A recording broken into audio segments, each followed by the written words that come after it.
আসসালামু আলাইকুম রহমতুল্লাহি বারাকাতু। কেমন আছেন সবাই? আমরা আল্লাহর রহমতে অনেক ভালো আছি। আজকেও আরও একটি ব্যস্ততম দিনের ভিডিও নিয়ে চলে আসলাম আপনাদের মাঝে। আশা করছি ভিডিওটি ভালো লাগবে। এই যে প্রতিদিনের মতোই সকালবেলা ওদের খাবার দিচ্ছি। ওদের বলতে যে আমার কালু আর জুলিকে ওদেরকে মাছ ভাত দিয়ে সকালের নাস্তা দিচ্ছি এখন। তো এরপর আমরাও নাস্তা করে নেব। আমার ছেলে, আমার হাসব্যান্ড ওরা সবাই নাস্তা করে নিয়েছে। আমি এখনো করি নাই। তো বিল্লুগুলোকে খাবার দিয়ে তারপর আমিও নাস্তা করে নেব।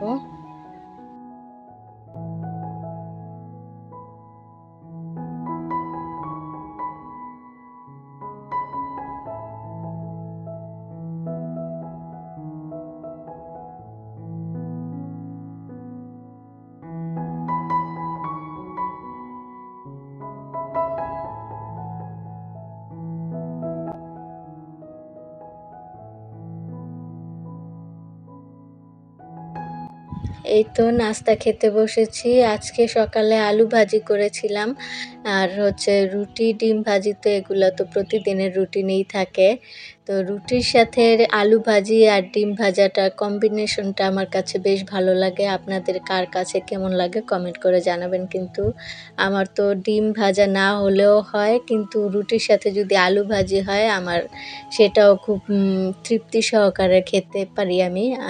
খাবারটা বেশ মজা হয় রুটির সাথে আলু ভাজি। তো নাস্তা করে এখন চলে আসছি দুপুরের জন্য রান্নার প্রস্তুতি নেব। তো আজকে সকালে আহনাফের আব্বু কতগুলো মুরগি নিয়ে আসছে। মুরগিগুলো কেটে ভালো করে ধুয়ে পরিষ্কার করে ফ্রিজে রেখে দেবো, আর কিছুটা রান্না করব দুপুরের জন্য। আমার গত ভিডিওতেও তো বলেছিলাম যে আমার খালাতো ভাই আসছে, তো তাদেরকে তো এতদিন ধরে শাকসবজি মাছ খাইয়েই দিন পার করছি। যাই হোক, আজকে একটু ভালো মন্দ রান্না করার চেষ্টা করব, দেখি। এই তো মুরগি দেখতে পাচ্ছেন, মুরগি রান্না করব আর সেই সাথে অল্প একটু পোলাও রান্না করব।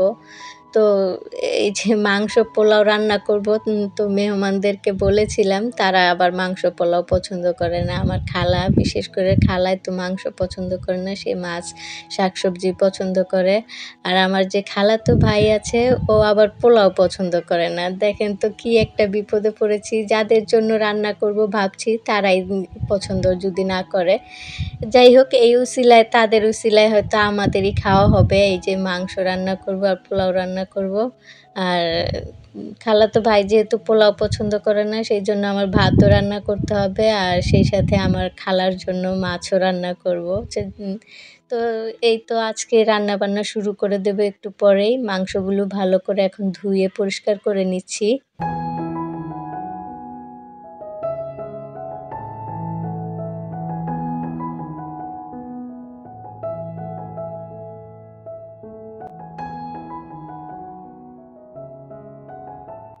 মুরগির মাংসগুলো ক্লিন করে নিয়েছি। এখন এগুলো ভালো করে প্যাকেট করে তারপর ফ্রিজে রেখে দেব।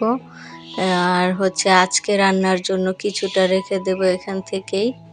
তো মুরগিগুলো আমি সবসময় ভালো করে ক্লিন করে ফ্রিজে রাখি, নয়তো এই যে মুরগি থেকে ভালো ময়লা যে পানিটা ফ্রিজে পরে দাগ হয়ে যায়, এই জন্যই ভালো করে আগে ধুয়ে নিয়েছি। এখন এইদিকে আমার হাজব্যান্ডকে দিয়েছিলাম পেঁয়াজ রসুন কাটার জন্য, তো সে রসুন পেঁয়াজগুলো কেটে দিচ্ছে আমাকে রান্নার জন্য। আর পাশেই আমার ছেলেও বসে বসে খেলায় ব্যস্ত আছে। খেলা তো না, সে এই যে কাজ করছে, দেখতেই পাচ্ছেন। ছোট ইঞ্জিনিয়ার, মোবাইল ঠিক করছে। পুরান মোবাইল, যত মোবাইল আছে সে নাট বল্টু খুলে এগুলাকে আবার ঠিক করে।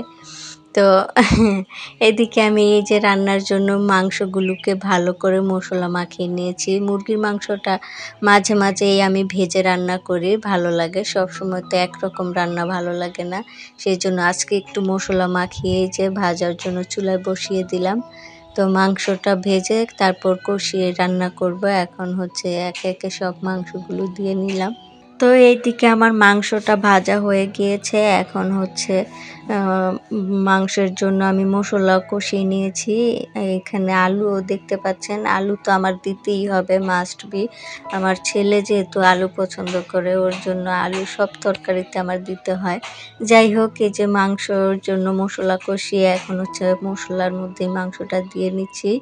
তো এগুলাই আমি কিছুক্ষণ রান্না করব। যেহেতু ভাজা মাংস রান্না হতে সময় লাগবে না, তো অল্প একটু পানি দিয়ে তারপর কিছুক্ষণ রান্না করব। চুলায় মাংসটা বসিয়ে দিয়ে এদিকে কিন্তু আমি আমার সেলাই কাজে বসেছিলাম। তো এখানে কয়েকটা ড্রেসেরই অর্ডার ছিল। ড্রেসগুলো সেলাই করেছি। এখন হচ্ছে গলা সেলাই করে নিচ্ছি।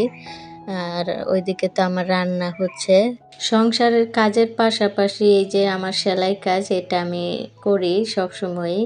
যখনই কাজের মধ্যে একটু সময় পাই তখনই সেলাই কাজে বসে পড়ি, যে সময়টা নষ্ট করি না। চেষ্টা করি যেন আমার সেলাই কাজের শিক্ষাটা যেন ভুলে না যাই, সেজন্য এই কাজটা করা। এদিকে আমার চুলায় তরকারিটাও হয়ে আসছে। এখন হচ্ছে চেক করে ভালো করে দেখে তারপর জিরার গুঁড়া দিয়ে নামিয়ে নেব। তরকারিটা চেক করতে এসে দেখি ঝোল শুকিয়ে গেছে। তো আমি এখানে একটু ঝোল রাখতে চেয়েছিলাম, যেহেতু পোলাও রান্না করব। তো পোলাওর সাথে একটু মুরগির মাংসর ঝোল হলে ভালো লাগে। যাই হোক, এখন তো শুকিয়েই গেছে, কি করার। এখন এই তো জিরা গুঁড়ো দিয়ে তাড়াতাড়ি করে নামিয়ে নিলাম। হানাফের আব্বু আবার দেখলে রাগারাগি করবে, সেও একটু পোলাওর সাথে ঝোল পছন্দ করে। এখন তো আর কিছু করার নেই, যেহেতু শুকিয়ে গেছে। এখন যদি আমি এক্সট্রা পানি দিতে যাই তাহলে স্বাদ নষ্ট হয়ে যাবে।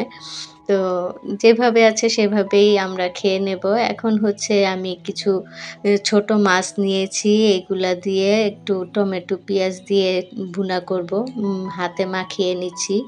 তো হাতে মাখিয়ে গুঁড়া মাছ রান্না করতে কিন্তু বেশ ভালো লাগে। মাছগুলোতে আমি কিছু টমেটো দিয়ে দিলাম। টমেটোগুলো আমাদের ফ্রিজ থেকে নামিয়েছি। তো দেরি করব না, তাড়াতাড়ি করে রান্নাটা করে নেব।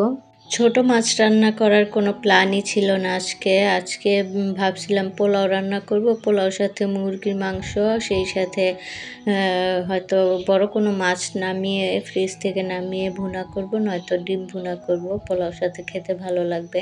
কিন্তু না, আমার যে খালাতো ভাই, তারা আবার একেবারে বাঙালি, খাঁটি বাঙালি। মাছ ভাত তারা পছন্দ করে। যার কারণে এই যে মাছ আর ভাত তো বসিয়েছি কুকারে, মাছটা রান্না করলাম। তো ছোট মাছ আমার এইভাবে হাতে মাখিয়ে রান্না করতে বেশ ভালো লাগে। খেতেও খুব ভালো হয় ভাত দিয়ে, গরম ভাতের সাথে এই যে ছোট মাছ খুবই ভালো লাগে। যাই হোক, এদিকে দেখতেই পাচ্ছেন অল্প কিছু পোলাও বসিয়েছি। পোলাওটা আমার ছেলে আর আমার হাজব্যান্ড, সে খুব পছন্দ করে পোলাওর সাথে যেকোনো মাংস। তাদের জন্যই পোলাও রান্না করলাম। তো এদিকে কিন্তু রান্নাবান্না শেষ করে দুপুর হয়ে গিয়েছে আর সবাইকে খাবার দিয়েছি। দেখতে পাচ্ছেন পোলাও কিন্তু খাওয়াই হয় নাই। একজনই খেয়েছে পোলাও, আমার হাজব্যান্ডে, আর কেউ পোলাও খায়নি এখনো। সবাই ভাতই খেয়েছে। যাই হোক, এখন আমিও খেতে বসবো। সবার খাওয়া দাওয়া শেষ। এখন হচ্ছে এই যে পোলাও দিয়ে আমি অল্প একটু মাংস দিয়ে নিব খাওয়ার জন্য। দুপুরের খাবার খাবো। বাসায় মেহমান থাকলে যা হয় আর কি, আমার সবসময় খাবার খেতে দেরি হয়ে যায়। সবাইকে খাবার দাবার খাইয়ে, ঘরের কাজ করে, নিজের কিছু কাজ করে তারপর হচ্ছে খাবার খেতে হয়, যার কারণে আমার দেরি হয়ে যায় প্রায়ই। এখন হচ্ছে আমিও খেতে বসবো। তো এখানে সকালের ডিম ভাজি ছিল, আলু ভাজি ছিল। তো ভাবলাম এগুলো রেখে দিলেই একটু পর নষ্ট হয়ে যাবে, ফেলে দিতে হবে। যার জন্য পোলাওর সাথে নিয়ে নিয়েছি। এখন খাবার খাবো, দুপুরের খাবার। তো আমার আজকে ভিডিওটা এই পর্যন্তই। সারাদিন অনেক কাজকর্ম করলাম আর সেই সাথে আপনাদের সাথেও শেয়ার করলাম। যদি ভিডিওটি ভালো লেগে থাকে তাহলে প্লিজ একটি লাইক দিয়ে দিন। আজকে এ পর্যন্তই। আল্লাহ হাফেজ সবাইকে।